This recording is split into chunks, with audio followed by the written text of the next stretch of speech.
Good morning, class. This is Zara Shrivastava, your English teacher. Students, today we are reading up chapter 3 questions from our book Honeycomb. Apart from this book, we have another book which is named as Alien Hand, and that is the supplementary books. Both the books are important, and both the books you have to buy. Today we are starting this chapter, and I hope you have read it because I had sent the PDF for the very same chapter. You have marked out all the difficult words and find out their meanings. Today let's understand what is written in the story, what this story is there to teach us. The thought came to a certain king that he would never fail if he knew 3 things. एक राजा के दिमाग में ये ख्याल आया कि वो कभी भी नहीं हार सकता है या अगर उसे 3 चीज़ों के बारे में पता है. कौन सी चीज़? These 3 things were, और ये 3 चीज़ें क्या क्या थी? पहला, what is the right time to begin something? किसी भी चीज़ को शुरू करने का सही समय क्या है? दूसरा क्वेश्चन था उसके दिमाग में, which people should he listen to? उसे किन लोगों की राय लेनी चाहिए, किन लोगों से बात करनी चाहिए, किन लोगों से डिस्कस करना चाहिए. थर्ड चीज़ उसके दिमाग में जो थी वो थी, what is the most important thing for him to do? उसके लिए करने के लिए, राजा के करने के लिए सबसे उचित, सबसे अच्छा काम क्या है? तो पहला क्वेश्चन जो उसके दिमाग में आया वो ये आया कि सही समय क्या है, दूसरा उसके लिए सही व्यक्ति कौन है, और तीसरा कि क्या सही काम उसे करना है.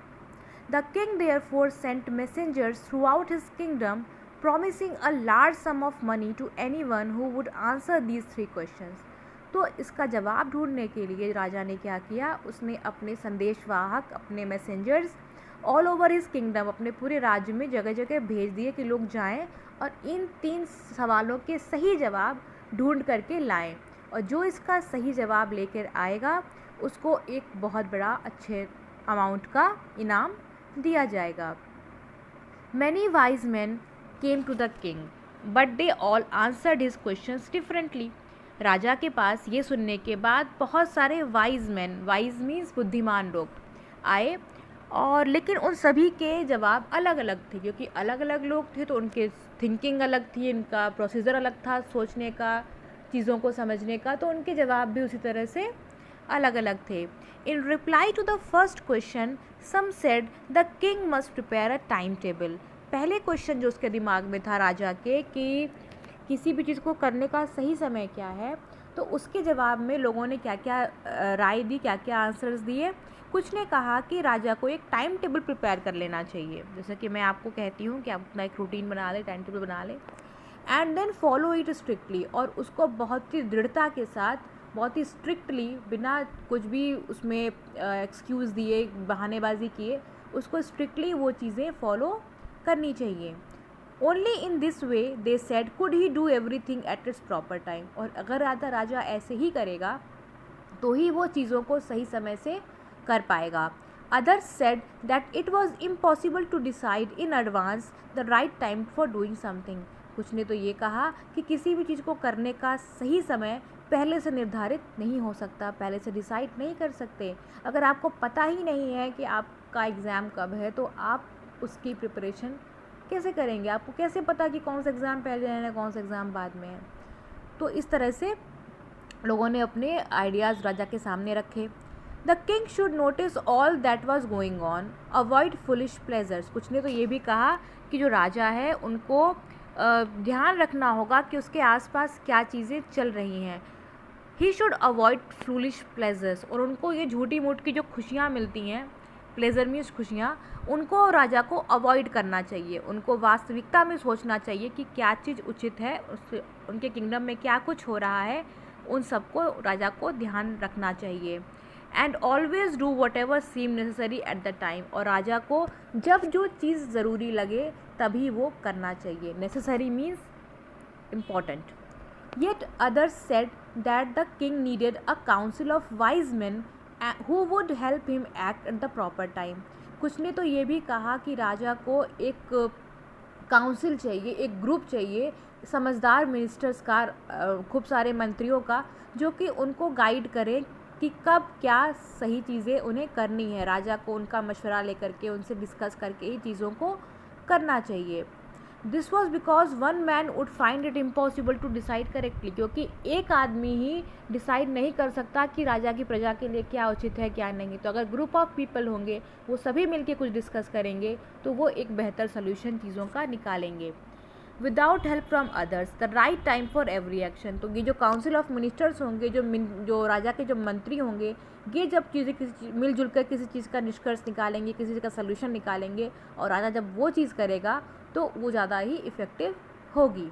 But then others said that there were some things which could be urgent. लेकिन कुछ लोगों ने ये भी कहा कि कुछ चीज़ें ऐसी होती हैं जिनका जवाब, जिनका सोल्यूशन इमीडिएटली चाहिए होता है, जिनको कि हमें तुरंत करना होता है। उसमें हम वेट नहीं कर सकते कि काउंसिल ऑफ मिनिस्टर्स को हम बुलाएं, उनसे पूछें कि क्या करना है, वो विचार विमर्श करें, फिर हमें बताएं कि हमें ये करना है। No, sometimes raja needs to take an immediate action. राजा को खुद को सही समय पर खुद ही डिसाइड करना होगा, एट अ प्रॉम्प्ट टू, एकदम उसी समय पर, कि क्या करना है। और इस समय वो वेट नहीं कर सकते कि काउंसिल उनकी हेल्प करेगी। In order to decide the right time for doing something, it is only necessary to look into future. कुछ लोगों ने तो ये कहा कि क्या चीज़ को करने का क्या सही समय है, इसके लिए तो हमें भविष्य देखना पड़ेगा कि भविष्य में ये चीज़ें होने वाली हैं, तो हमें इस समय ये चीज़ के लिए तैयार रहना है। And only magicians could do that. और भविष्य देखने का काम तो सिर्फ जादूगर ही कर सकता है, ये आम आदमी के बस की बात तो है नहीं। The king therefore would have to go to magicians। और इस केस में अगर राजा को फ्यूचर देखना है और तब डिसाइड करना है कि कब क्या काम करना है, तो राजा को मजिशियंस के पास जाना होगा। And this is not a good idea. तो यहाँ पर राजा को ये ऐसा नहीं करना चाहिए। In their answers to the second questions, some said that the people most necessary to the king were his counselors. Others said the priest। जो राजा का दूसरा क्वेश्चन था कि राजा को किसकी बात माननी चाहिए, कौन उसके लिए इम्पोर्टेंट पर्सन होना चाहिए, कुछ ने बोला कि उनके जो मंत्री हैं वो उनके लिए अच्छे हैं, कुछ ने कहा कि जो प्रीस्ट हैं, प्रीस्ट मीन्स पुजारी, जो धर्मगुरु राजगुरु जिसे आप सुनते होंगे अक्सर, तो उनसे राजा को राय मशवरा करना चाहिए। कुछ ने तो ये भी कहा कि राजा को डॉक्टर्स की राय लेनी चाहिए। फिर कुछ ने कहा कि राजा को अपने सोल्जर्स की राय लेनी चाहिए, अपने जो सैनिक हैं, सिपाही हैं, उनकी राय लेनी चाहिए। तो यहाँ भी राजा को कोई सही जवाब नहीं मिल पाया। जो राजा का थर्ड क्वेश्चन था, उस क्या था, वो ये था कि किसी भी चीज़ को करने का मतलब राजा के लिए क्या सही है, राजा को क्या सही करना चाहिए, राजा का क्या काम होना चाहिए जो कि सबसे उचित काम हो, सबसे अच्छा काम हो। तो उसके जवाब में कुछ ने बोला कि राजा को वॉर करना चाहिए, फाइट करना चाहिए। दूसरे ने कहा कि उन्हें पूजा पाठ करनी चाहिए। कुछ ने बोला कि साइलेंस, पीस मेंटेन करना चाहिए अपने किंगडम में। As the answers to his questions were so different. उनके जो सवाल थे तीन, उनके राजा को इतने ज़्यादा जवाब मिल गए अलग अलग कि the king was not satisfied and gave no reward. और कि राजा उन सभी जवाबों से संतुष्ट नहीं हुआ, वो समझ नहीं पाया कि इसमें, उसको लगा कि इसमें किसी ने भी मेरे मन का या सही आंसर नहीं दिया है। तो ही वॉज अनसेटिस्फाइड और इसलिए उसने कोई भी रिवॉर्ड, कोई भी प्राइज़ अमाउंट किसी भी को नहीं दिया। इंस्टेड, इसके बजाय, इसके अलावा, इंस्टेड मीन्स इसके अलावा, he decided to seek the advice of a certain hermit. इसके अलावा राजा ने सोचा कि मैं एक हर्मिट की राय लूँगा, who was widely known for his wisdom, जो कि अपनी बुद्धिमता के लिए पूरे राज्य में जाना जाता था। हर्मिट क्या होता है? Hermit is anyone. हर्मिट कोई भी व्यक्ति जो बहुत ज़्यादा इन सब चीज़ों में ना रहता हो, बहुत ही अलग, बहुत ही शांतिप्रिय वातावरण में सिर्फ अपने काम से काम रखता हो, ऐसे व्यक्ति को हम हर्मिट कहते हैं। बेसिकली जो दुनिया से अलग थलग रहते हैं उन्हें हम हर्मिट कहते हैं। The hermit lived in the wood which he never left. Hermit जो था वो एक छोटे से जंगल में रहता था। वुड का मतलब यहाँ पर लकड़ियों से है। लकड़ी मतलब लकड़ियाँ कहाँ से मिलती हैं? पेड़ों में। और पेड़ जहाँ ज़्यादा होते हैं उस एरिया को क्या बोलते हैं? फॉरेस्ट कहते हैं। तो जो छोटा सा जो फॉरेस्ट था वहीं पर वो हर्मिट रहता था और कभी भी वो उस फॉरेस्ट से बाहर नहीं आता था। He saw no one but simple people. वो ना ज़्यादा लोगों से मिलता करता। यहाँ पे सॉ का मतलब देखना नहीं है, सॉ का मतलब है मिलना। वो ज़्यादा लोगों से मिला नहीं करता था, वो सिर्फ सिंपल लोगों से मिला करता था। बहुत ही ऑर्डिनरी कपड़े पहना करता था। तो राजा ने सोचा कि अगर वो व्यक्ति इतने हाई फाई लोगों से, राजा वजह से नहीं मिलता है, सिर्फ आम लोगों से मिलता है, तो क्यों ना मैं भी आम आदमी की वेशभूषा में उसके पास जाऊं। तो राजा ने एकदम सिंपल क्लोथ्स डाले एंड वो हर्मिट से मिलने के लिए निकल गए। Before he reach the hermit's hut the king left his horse with his bodyguard and went on alone. जैसे ही वो हर्मिट की झोपड़ी के पास पहुंच ही रहे थे कि उन्होंने अपने घोड़े से उतर के अपने घोड़ों को, अपने बॉडीगार्ड को, सबको वहीं पर छोड़ दिया और खुद अकेले मिलने उस वाइज मैन के पास चले गए, क्योंकि वो आम आदमी बन के जाना चाहते थे, वो राजा बन के उसके सामने नहीं जाना चाहते थे। As the king came near the hermit's hut, he saw the hermit digging the ground in front of his hut. जैसे ही राजा हर्मिट की झोपड़ी के पास आए, उन्होंने देखा कि जो हर्मिट था वो अपनी हट के सामने गड्ढा खोद रहा था। डिगिंग मतलब खोदना। जब आप किसी भी की वजह से जब आप मिट्टी को खोदते हैं पौधों को लगाने के लिए या किसी भी पर्पज़ से, डिगिंग कहा जाता है। ही greeted the king and continue digging. उस व्यक्ति ने, हर्मिट ने राजा को विश किया, ग्रीट किया, हेलो हाय बोला और फिर अपने काम पर वापस लग गया। Continued digging. The hermit was old and weak and as he worked he breathed heavily. जो हर्मिट था वो बहुत ही बूढ़ा था और बहुत ही कमज़ोर था, और जैसे ही वो डिगिंग कर रहा था, वो खोद रहा था कुदाल की हेल्प से, तो वो थक रहा था, उसकी सांस फूल रही थी। इस वजह से उसकी बहुत ज़ोर ज़ोर से सांसें ले रहा था। The king went up to the hermit and said, I have come to you wise hermit to ask you to answer 3 questions. राजा हर्मिट के पास गया और उसने बोला कि मैं आपके पास आया हूँ क्योंकि मैंने आपकी बुद्धिमत्ता के बारे में सुना है और मैं आपसे 3 सवाल पूछना चाहता हूँ। मैं चाहता हूँ कि आप उनके मुझे तीनों के जवाब दे दें। How can I learn to do the right thing at the right time.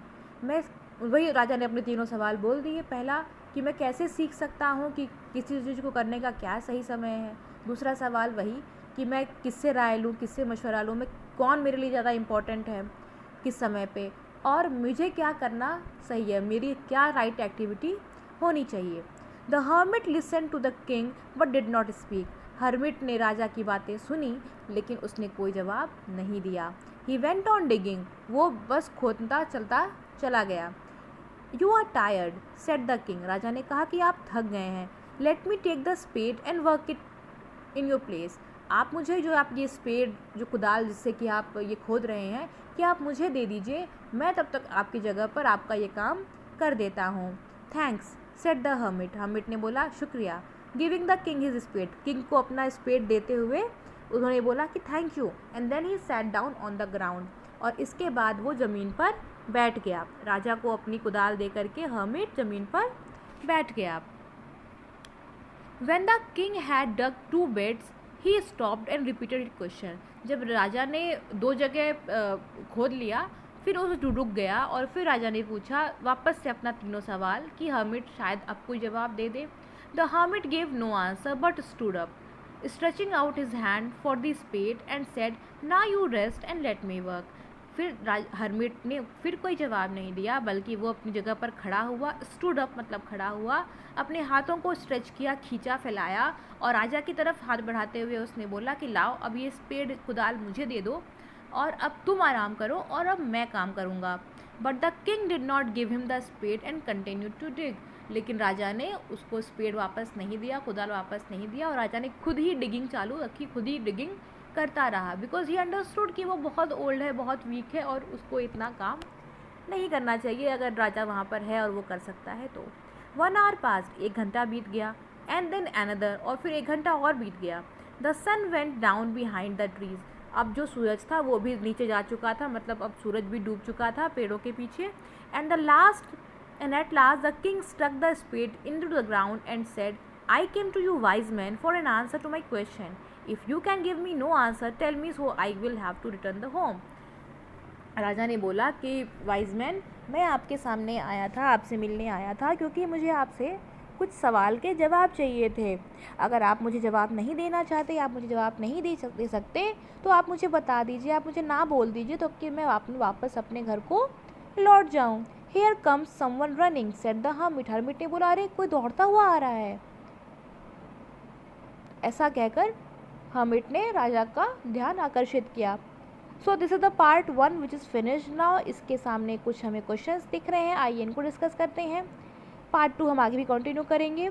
Y did the king want to know answers to 3 questions. राजा तीनों क्वेश्चंस के जवाब क्यों चाहता था?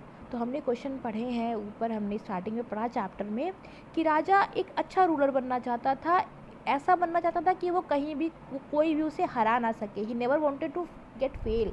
वो अपने काम में, अपने राज्यपाठ में वो फेल नहीं होना चाहता था, इसीलिए वो तीनों सवाल के जवाब चाहता था। जो messengers were sent throughout the kingdom, राजा के जो संदेशवाहक थे वो पूरे राज्य में क्यों भेजे गए थे? टू फेच वाइज मैन को लाने के लिए? नहीं। To find answers to the questions? Yes, answers ढूंढने के लिए उसे भेजा गया था। So answer number 2 is the right for question number 2। Okay, इसके साथ ही सेकेंड पार्ट है, इसको हम स्टार्ट करते हैं। The king turned round and saw a bearded man running towards him. जो राजा था वो पीछे की तरफ मुड़ा और उसने देखा कि एक बड़ी दाढ़ी वाला आदमी उसकी तरफ दौड़ता हुआ आ रहा है। हिज हैंड्स वो प्रेस्ड अगेंस्ट हिज स्टमक। उसके जो हाथ थे वो उसके पेटों की तरफ दबे हुए थे, उसने पेट को दबा रखा था अपने हाथों से। From which blood was flowing, जिसमें से कि खून निकल रहा था। When he reach the king he fainted and fell on the ground. और जैसे ही वो राजा के पास पहुंचा उसे चक्कर आ गया। फेंटेड मीन्स चक्कर आना। और he fell on the ground, और वो ग्राउंड पर ज़मीन पर गिर गया। The king and the hermit remove the man's clothing and found a large wound in his stomach. जो राजा था और वो हर्मिट था, दोनों ने फटाफट से उसके कपड़े वहाँ से हटाए पेट के पास से, और देखा कि उसके पेट में चोट लगी है। वुंड मीन्स चोट, घाव। The king washed and covered it with his handkerchief but the blood would not stop flowing. राजा ने तुरंत अपना रुमाल निकाला, और हैंकरचीफ मीन्स हैंकी, रुमाल, और उसके ऊंट पर लगा दिया, लेकिन उसके बावजूद जो खून था वो बहना रुक नहीं रहा था। फिर राजा ने दोबारा से रीड्रेस किया, मतलब दोबारा से पट्टी करी उसके खून, उसके ब्लड पे, उसके ऊंट पर, और इसके बाद जो ब्लीडिंग थी वो रुक गई, ब्लीडिंग स्टॉप हो गई। The man felt better and asked for something to drink. फिर उसके ये खून रुकने के बाद उस आदमी को थोड़ा बेहतर फील हुआ और उसने राजा से कुछ पीने के लिए मांग किया। The king brought fresh water and gave it to him. राजा कुछ फ्रेश पानी लेकर के आया, ताज़ा पानी लेकर के आया और उसको पीने के लिए दिया। By this time the sun had set and the air was cool. और इस समय तक सूरज पूरी तरह से डूब चुका था। सेट मीन्स डूब जाना, एंड एयर वॉज कूल, और अब शाम हो चुकी थी तो अब ठंडी हवा भी चलने लगी थी। The king with his hermit's help carried the wounded man into the hut and laid him on the bed. King hermit की हेल्प से उस वुंडेड आदमी, मतलब चोटिल आदमी को उठा करके अंदर हट में ले गया और उसे बेड पर लिटाया। The man close his eyes and lay quiet. उस व्यक्ति ने अपनी आंखें बंद की और चुपचाप वहीं पर लेटा रहा। ले मीन्स लेटे रहना, चुपचाप वहीं लेटे रहा। The king tired by his walk and the work he had done lay down on the floor and slept through the night. जो राजा था अब वो भी थक चुका था, इतनी दूर पैदल चल के आया था, अपने गार्ड्स को उधर छोड़ के आया था, और फिर इतना उसने डिगिंग की, इतना उसने मिट्टी खोदी, ज़मीन खोदी, तो राजा भी पूरी तरह से थक चुका था और अब वो भी ज़मीन पर लेटा और वो भी रात भर सोया। व्हेन ही अवोक, जब वो जागा, अवोक मीन्स जागना, it was several minutes before he could remember where he was and who the strange bearded man lying on the bed was. जब वो जागा तब उसे याद आया कि अच्छे मैं तो कहीं और हूँ, मैं तो कहीं अलग जगह पर हूँ, ये अनजान आदमी मेरे बगल में लेटा हुआ है बेड पे, और तब उसे याद आया कि अच्छा ये चीज़ें रात में कल हुई थी। Forgive me said the bedded man in a week voice when he saw the king was awake. जो आदमी था जिसे चोट लगी थी उसने किंग की तरफ देखा और बहुत ही धीमी आवाज़ में कहा कि मुझे माफ़ कर दीजिए। जब उसने देखा कि राजा उठ चुका है तो उसने माफ़ी मांगी। I do not know you and have nothing to forgive you for, said the king. King ने बोला कि मैं तो तुम्हें जानता भी नहीं हूँ और मुझसे तुम किस बात की माफ़ी मांग रहे हो, मेरे पास तो तुम्हें माफ़ करने के लिए कुछ भी नहीं है। You do not know me, but I know you. आप मुझे नहीं जानते लेकिन मैं आपको जानता हूँ। I am that enemy of yours who swore revenge on you because you put my brother to death and seized my property. मैं तो आपसे बदला लेने आया था क्योंकि आप ही हैं जिसने मेरे भाई की जान ली, मेरे भाई को मारा और मेरी सारी प्रॉपर्टी, हर संपत्ति को आपने जब्त कर लिया। I knew you had gone alone to see the hermit and I made up my mind to kill you on your way home. मुझे ये बात पता चल गई थी कि आप हर्मिट से मिलने आने वाले हैं और यही सोच के मैंने सोचा कि आप जब लौटेंगे हर्मिट से मिलके तो मैं आपको मार दूंगा, I will kill you. But the day pass and you did not return. लेकिन दिन बीत गया और आप नहीं लौटे। So I left my hiding place and I came up to your bodyguard. तो मैं जहाँ पर छुपा था मैं वहाँ से बाहर निकला और तभी मुझे आपके बॉडीगार्ड्स मिल गए। Who recognised me and wounded me, वो मुझे पहचान गए और फिर वो समझ गए कि मैं आपको चोटिल करने आया हूँ, तो उन्होंने मुझे चोट पहुँचा दी, उन्होंने मुझे मार दिया। आई escaped from him but I should have died if you had not dressed my wound। वहाँ से तो मैं बच गया। एस्केप मीन्स कहीं से बच निकलना, एस्केप मीन्स कहीं से बच निकलना। मैं वहाँ से तो बच निकला, लेकिन अगर आपने मेरी जान नहीं बचाई होती तो वो जो मुझे ऊंड था, जो मुझे चोट लगी थी, उससे मेरी मौत हो गई होती, मैं मर गया होता। आपने मेरा जीवन बचा लिया। Now if I live I will serve you as your most faithful servant and will order my sons to the same forgive me. अगर मैं जीवित रहा, अगर मैं बच गया, तो अब मैं आपकी बहुत ही ईमानदारी से सेवा करूँगा और अपने बच्चों तक को, अपने बेटों को भी आपकी सेवा में ही लगा दूंगा। आप मुझे माफ़ कर दीजिए। फेथफुल मीन्स द ट्रस्टवर्दी, बहुत ही ईमानदार। The king was very happy to have made peace with his enemy so easily. राजा इसके बाद बहुत ही खुश हुआ क्योंकि उसने बहुत ही आसानी से अपने एक दुश्मन को अपना दोस्त बना लिया था। And to have won him over as friend, उसने अपको दोस्त बना लिया था। He not only forgive him but said he would send his servant and his own doctor to look after him and he promised to give back the man his property. इतना ही नहीं, राजा ने तो ये भी बोला कि मैं अपना पर्सनल डॉक्टर तुम्हारे पास भेजूंगा अपने नौकरों के साथ, वो तुम्हारी देखभाल करेंगे, तुम्हें ठीक करेंगे, और इसके साथ ही जो तुम्हारी प्रॉपर्टी मैंने जब्त कर ली है वो भी मैं तुम्हें वापस लौटा दूंगा। Leaving the wounded man the king went out of the hut and looked around for the hermit। उस व्यक्ति को वहीं रूम में छोड़ के जब राजा हट झोपड़ी के बाहर निकला और वो हर्मिट को ढूंढने लगा कि हर्मिट कहाँ है, before going away he wished once more to get the answers of the questions. वो चाहता था कि वो जाने से पहले, अब तो राजा निकलने वाला था वापस अपने घर के लिए, तो उसने बोला कि कम से कम मैं हर्मिट से एक बार और तो सवाल पूछ लूँ, क्या पता मुझे अब से हर्मिट जवाब दे दे। The hermit was on his knees sowing seeds in the bed that had been dug the day before। जो हर्मिट था वो अपने घुटनों पर बैठ के, राजा ने जो क्यारी खोद रखी थी ज़मीन में, उसमें बीज लगा रहा था, बीज बो रहा था। The king went up to the hermit and said, "For the last time I beg you to answer my questions, wise man." राजा ने बोला कि मैं अब आखिरी बार आपसे गुजारिश करता हूँ, हे समझदार व्यक्ति, हे बुद्धिमान व्यक्ति, मैं आपसे आखिरी बार गुजारिश करता हूँ कि आप मेरे सवालों के जवाब मुझे दे दें। You have already been answered। तुम्हें तुम्हारे जवाब तो पहले ही मिल चुके हैं। Said the hermit। hermit ने बोला। Still bending down on the ground and looking up at the king, he stood before him। फिर वो राजा के सामने झुक करके फिर वो वहाँ पर किंग उसके सामने ही खड़ा रहा और वो अपने काम में लगा रहा। How have I been answered, what do you mean, मुझे मेरे जवाब मिल गए हैं, ऐसा कब हुआ, क्या कहना चाहते हैं आप। Do you not see, replied the hermit। hermit ने बोला, तुमने देखा नहीं। If you had not pitied my weakness yesterday and had not dug these beds for me, you would have gone away.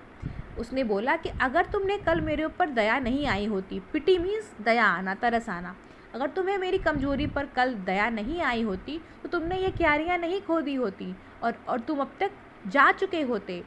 Then that man would have attacked you and you would have wished you had stayed with me. और अगर कल तुम लौट जाते तो ये जिस व्यक्ति की तुमने जान बचाई है ये तुम्हें रास्ते में मार चुका होता, तुम्हें हर्ट कर चुका होता, और तब तुम ये सोचते कि काश मैं हर्मिट के पास ही रुक गया होता। So the most important time was when you were digging the bed. तो सबसे ज़रूरी समय, जो तुम सवाल पूछ रहे हो, सबसे ज़रूरी समय क्या हुआ, सबसे ज़रूरी समय वो था जब तुम ये क्यारियाँ खोद रहे थे, जब तुम मिट्टी खोद रहे थे। And I was the most important man and to do me good was the most important business. और उस समय क्योंकि मैं वहाँ पर था तो तुम्हारे लिए सबसे ज़रूरी व्यक्ति मैं था, और सबसे ज़रूरी काम जो तुम कर रहे थे वो ये था कि तुम मेरी भलाई कर रहे थे, तुम मेरी सहायता कर रहे थे। उसके बाद afterwards when the man ran to us, the most important time was when you were caring for him।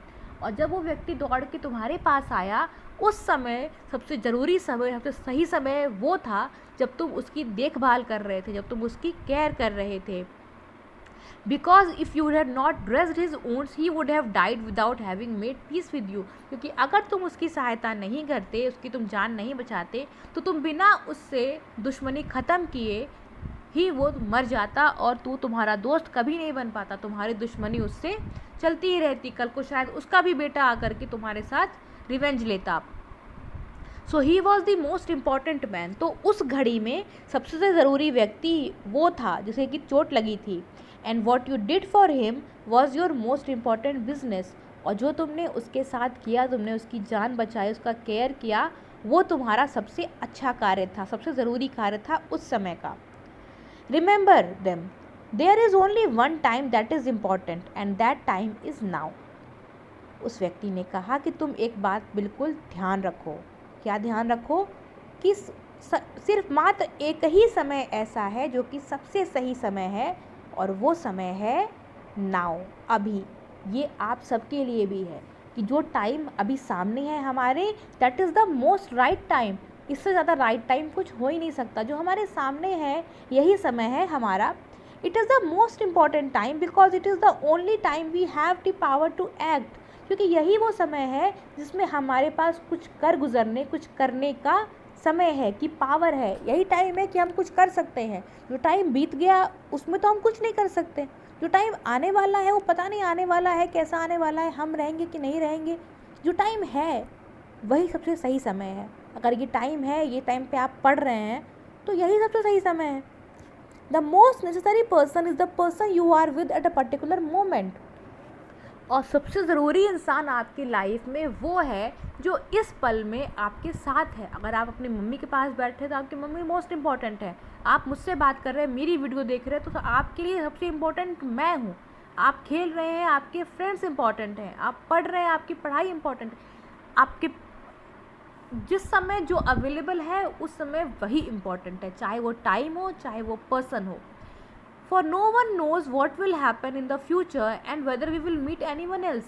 क्योंकि हमें नहीं पता है कि कल को या फ्यूचर में क्या होने वाला है और हम किससे मिलने वाले हैं। The most important business is to do that person good. और सबसे ज़रूरी काम जो है, यहाँ पे बिजनेस का मतलब व्यापार नहीं है, यहाँ पर बिजनेस का मतलब है वर्क, टास्क। जो सबसे ज़रूरी काम है, सबसे ज़रूरी वर्क है, वो है कि हम किसी की भलाई करें, हम किसी का गुड करें। Because we were sent in this world for a purpose alone. क्योंकि हम इस दुनिया में अगर आए हैं तो हमारा कोई ना कोई पर्पज़, कोई ना कोई रीज़न ज़रूर है। सो आप भी समझिए कि जो भी हमारा प्रेजेंट है, that is the best time for us. Present में हम जिसके साथ बैठे हैं, those are the most important people for us.